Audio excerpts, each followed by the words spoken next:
ఉగ్ర శిబిరాల ధ్వంసం మన సైనిక సత్తాకు నిదర్శనమని కొత్తపేట నియోజకవర్గ ఎమ్మెల్యే బండారు సత్యానందరావు ధీమా వ్యక్తం చేశారు.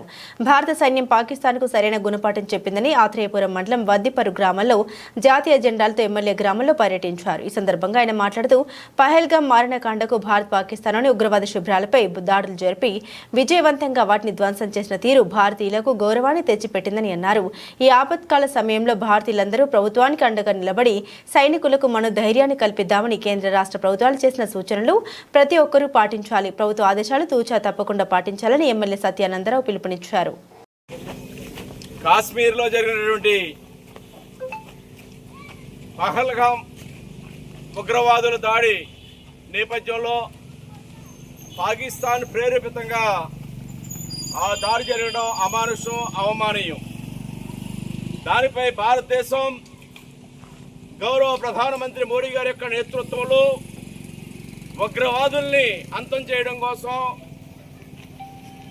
మరి ఉగ్రవాద శిబిరాలని నాశనం చేయడం మన భారతదేశ సైనిక సత్తాకు అది నిదర్శనంగా తెలియజేస్తా ఉన్నాను. మన భారతదేశం సైన్యం తన సత్తాను చాటింది. మరి భారతీయులందరూ కూడా మన సైనికులకి అందరికీ అండగా ఉండి అందరూ కూడా ఒకే జాతీయవాదంతో భారతదేశ గౌరవాన్ని నిలువడింపజేయవలసిన, ఖ్యాతి పెంపొందించవలసిన బాధ్యత భారతదేశ పౌరులపై ప్రతి ఒక్కరి మీద ఉంది. ప్రపంచవ్యాప్తంగా ఈ ఉగ్రవాదులను అంతం చేయాలి, అణిచివేయాలి. మన ప్రధానమంత్రి మోడీ గారు దృఢమైన వైఖరితో ఈనాడు ఉగ్రవాదాన్ని తుదిముట్టించడం కోసం ముందుకెళ్తా ఉన్నారు. అందులో భారతదేశ సైన్యం ఈనాడు దేశవ్యాప్తంగా మాక్ డ్రిల్ నిర్వహిస్తూ ఉంది.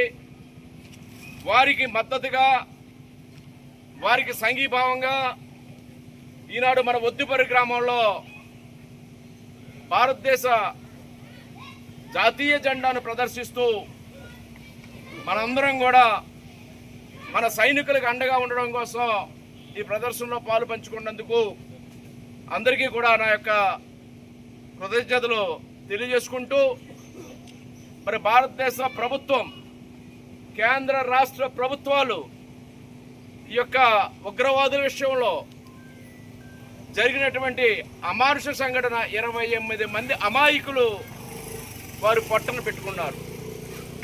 అలాంటి దుర్ఘటనని రేపు ప్రపంచమంతా కూడా ఎక్కడ ఉగ్రవాదులు అనే వారిని ఎక్కడా కూడా ముందుకు రానివ్వకుండా ప్రపంచ ప్రజలందరూ కూడా ఈనాడు ఆ దిశలో ఆలోచన చేస్తూ ఉన్నారు. దానికి తగ్గట్టుగా మనందరం కూడా మన దేశ పౌరులుగా కేంద్ర రాష్ట్ర ప్రభుత్వాలు తీసుకునే నిర్ణయంలో భాగస్వాములై అండగా ఉండాలని అందరినీ కోరుకుంటూ, అందరికీ నా కృతజ్ఞతలు తెలియజేసుకుంటూ, భారత్ మాతాకి, భారత్ మాతాకి, భారత్ మాతాకి జై హో భారత్, జై హో భారత్, జై హో భారత్, జై హో భారత్, జై హో భారత్, జై హో భారత్. ఉగ్రవాదులను అణచివేయాలి, ఉగ్రవాదులను అణచివేయాలి, ఉగ్రవాదులను అణచివేయాలి.